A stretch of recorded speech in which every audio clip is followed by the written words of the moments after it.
Bem, vamos começar o programa falando do aniversário de Belém, 401 anos agora na quinta-feira. Está aqui conosco o professor Flávio Nassar, coordenador do Fórum Land, que é um órgão da Universidade Federal do Pará. Professor Flávio, é um prazer tê-lo aqui, muito obrigado por ter vindo. Tudo bem, um grande prazer também estar aqui mais uma vez no teu programa. 401 anos, o que é que nós temos para comemorar? Não muita coisa, né? Acho que não temos muita coisa para comemorar. A cidade não se recuperou desde que ela perdeu digamos assim, a hegemonia regional na O status de década metrópole da Amazônia. Eu acho que ela é metrópole da Amazônia, né? Ela é metrópole da Amazônia, uma parte da Amazônia. Até porque Manaus não é área metropolitana. Exatamente, é só o município de Manaus. Então, até por isso que ele é maior do que Belém, quando compara na população. O município. Mas a área metropolitana é muito maior. Exatamente. É que pouca gente sabe que lá não é área metropolitana. Exatamente. Então nós temos que ser necessariamente a metrópole da Amazônia. Tecnicamente... Professor, é dito que a localização da Fundação de Belém é porque o seu fundador estava se escondendo, estava fugindo. Ele resolveu o problema dele, mas não foi o melhor para nós. É verdade? Não, eu acho que a situação é muito peculiar da maneira como os portugueses faziam as suas cidades. Digamos, eles faziam cidades escondidas.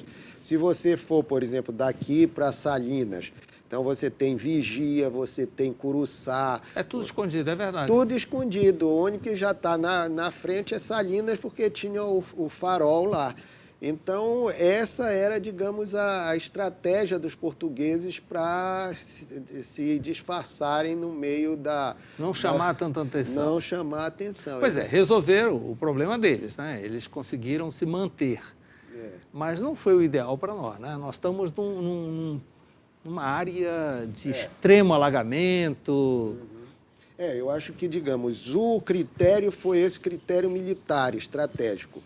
Você sabe que ainda com 40, 50 anos depois da fundação de Belém, há propostas de mudar a cidade, justamente avaliando essas questões, que era um lugar insalubre, por todos esses problemas. Depois acabou não vingando essa proposta e já tinha aqui, digamos, eu imagino que você já tinha estabelecido aqui algumas facilidades para seguir adiante a cidade, mas acabou que não prevaleceu a ideia de mudar Belém, né? Eu acho que ela estaria muito mais bem aqui em Oada, ou em Mosqueiro, ou em Salinas, como já é, como é que se diz, já é costume a gente lamentar. Bem, o lado da cidade que comemora 401 anos é justamente ali o Feli Lusitânia, a cidade velha, o núcleo histórico inicial da cidade, não é? Durante quanto tempo ficou restrito aquela areazinha? Pois é. Então, você tem muito pouco tempo que ficou apenas na cidade, né? Porque a cidade velha é porque era a antiga cidade. Logo, em 1640, por exemplo, você já vai ter no mapa mais antigo de Belém, que é possivelmente um mapa feito por um pirata holandês, é um mapa escrito em holandês do século XVIII, do século XVII, você já vai ter a Campina com a igreja das Mercês, o convento de Santo Antônio. E o Rosário? Os primitivos. Não, Rosário não. Tanto que se você olhar na fachada da igreja das Mercês, tem lá 1640. Não é que esta igreja seja de 1640, mas uma primitiva ocupação. E, inclusive, a Rua de Santo Antônio. Você tinha a Rua da Praia e a Estrada de Santo Antônio, que ia, digamos, do Ver o Peso, que hoje é o Ver o Peso, direto até o Colégio Santo Antônio. E Belém naquela época tinha praia? Por que esse nome Rua da Praia? Porque... Quer dizer, ali no Ver o Peso, Estação das Docas, era uma praia de lama, né? Não, eu acho que era uma praia parecida com aquelas de Coraci.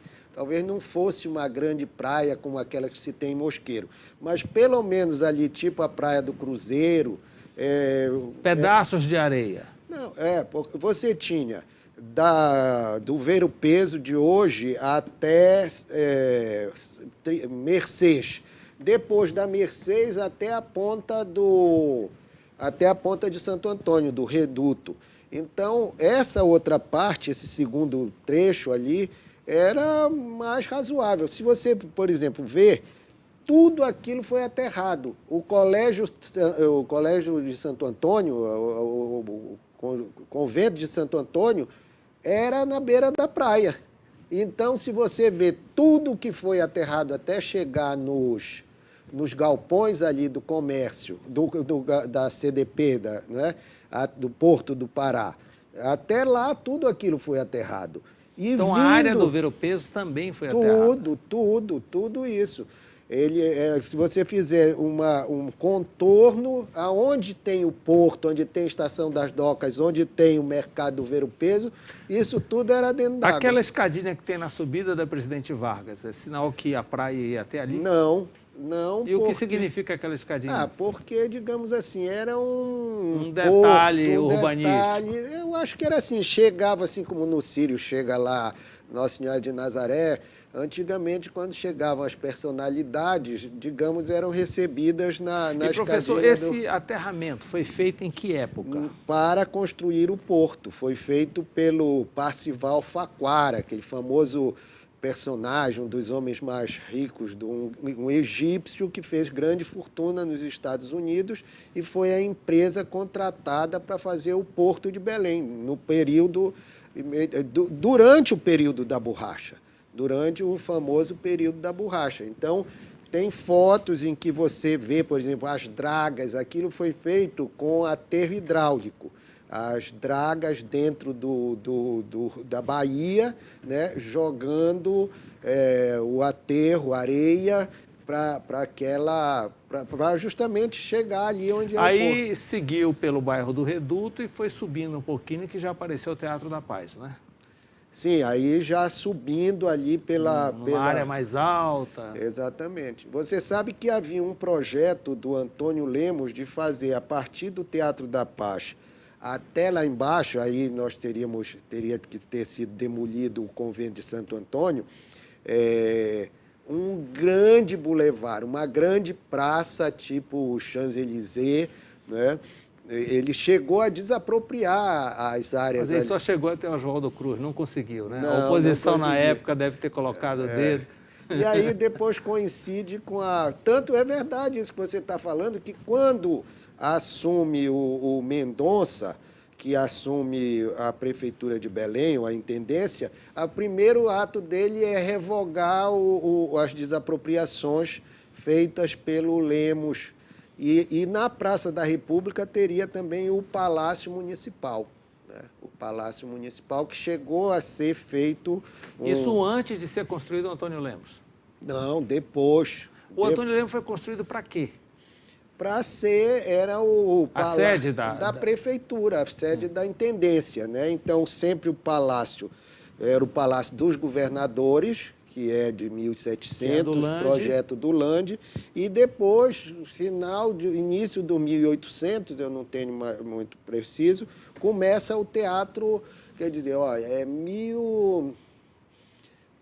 aquilo ali, por exemplo, aquela área ali pertencia ao Eduardo Angelim, é desapropriada depois da derrota da cabanagem, então você pode ver que é depois da cabanagem. Eles desapropriam isso, e aí o Angelim é desterrado, mas quando ele cumpre a pena, que ele volta, ele entra com uma ação contra a prefeitura e ganha e recebe as indenizações que tinham por conta do terreno dele. Né? Bem, essa época da borracha nos deixou praticamente só o Teatro da Paz. Não, eu acho que deixou o traçado urbanístico... o traçado urbanístico da nova cidade, né? Quer dizer, hoje nós temos aqui o bairro do Marco e uma parte da Pedreira, que foi, digamos assim, construído de acordo com o urbanismo mais em voga, né, que era inspirado O nome Bairro do Marco é em função do Marco da Légua. Marco da Légua. E o outro marco que todo mundo pensa que é no Palácio que é no Forte, o outro marco fica na Travessa Dom Bosco com Lá no Quinta das Pedras? Não, antes, ali onde era, na esquina do Largo do Largo do Carmo, que é aquela, na frente da escola, do Colégio do Carmo, passa a Travessa Dom Bosco, e aí depois você tem a Doutora Assis. Então, é nesse cruzamento da Travessa Dom Bosco, você vai ver que tem um marco igualzinho a esse daqui, que lá é o ponto zero. O ponto zero, quer dizer, para efeitos de demarcação. Agora, professor, depois de todo esse cuidado urbanístico de Lemos, a coisa desandou, né? A coisa perdeu um foco do tipo de cidade que tinha sido planejado. Exato. O que é que acontece? Quer dizer, nunca se imaginou que a borracha fosse ter um ciclo tão breve, né? Isso. O Lemos, ele projetou a cidade com, você, por exemplo, falou, nós tivemos bonde, nós tivemos esgotos, água. Então, tudo isso, mais ou menos, a visão estratégica do Lemos, isso mais ou menos durou até a década de 60. Então, quer dizer, a cidade foi crescendo em cima do que foi planejado pelo Lemos na primeira década do século XX. Então, havia uma série de outros projetos, como eu lhe falei, a prefeitura, o Grande Boulevard, e havia uma série de outros projetos que foram, digamos assim, atropelados pelos fatos econômicos. E eu acho que o ponto de inflexão, o ponto que Belém teria que ter se repensado é justamente a década de 60. Aí, de lá para cá, nós ficamos zonzos, né? Porque, por exemplo, o governo militares começaram a dar todo esse peso para Manaus, levaram o comando militar da Amazônia para lá e levaram toda a infraestrutura por causa da localização estratégica, a proteção das fronteiras brasileiras. E então começa ali. E aí Belém não consegue mais se repensar a partir daquela época. Hoje é uma cidade extremamente verticalizada e, em função disso, com seus sérios problemas, né? Problemas de ondas de calor, problemas de alagamento permanente. Eu diria o tempo passa e não se resolve, são alagamentos que também devem estar completando 400 anos, porque lá na Cidade Velha também alaga, não é verdade? E ninguém resolve. Então, eu diria que ela é uma cidade verticalizada, mas também muito horizontalizada na questão da pobreza, né? Onde não se verticalizou, você tem essa horizontalização que da são as chamadas baixadas. Pobre, das baixadas, que, digamos, esses projetos todos de macrodrenagem, eu acho que eles foram uma grande furada. Eu acho que, por exemplo, a experiência da macrodrenagem do UNA não foi aproveitada, digamos, os erros, o que não deu certo lá, não foi aproveitado para pensar a drenagem da Estrada Nova, a drenagem, esses outros projetos todos aí de macrodrenagem. Então, acho que aquele projeto lá foi um projeto interessante, digamos assim, de acordo com o que se pensava na época em termos de intervenção urbana, urbanística, de drenagem, mas quando ele já começou com defasado muitos anos. E aí já Professor Flávio, 400 anos, quer dizer, se encerra agora no 401 anos de aniversário, toda a programação que tinha sido pensada para esse quarto centenário. Mas, na verdade, nada aconteceu. Belém ficou restrita a um obelisco feito lá em frente à Estação das Docas e ficou por isso mesmo. O ano decorreu e nada de novo apareceu.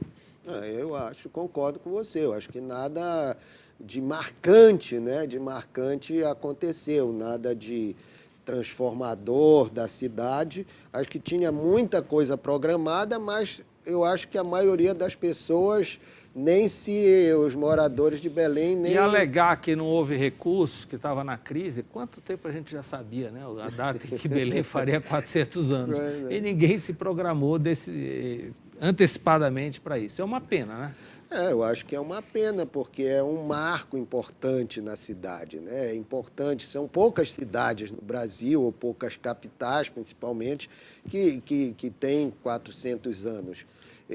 No nosso caso, quer dizer, nós temos muita história, muita coisa diferente das outras cidades brasileiras, toda a nossa ocupação geográfica, com todos os percalços que se teve lá, mas nós não soubemos explorar, digamos assim, essa data para tornar Belém mais conhecida nacionalmente, para... Alavancar. Exatamente.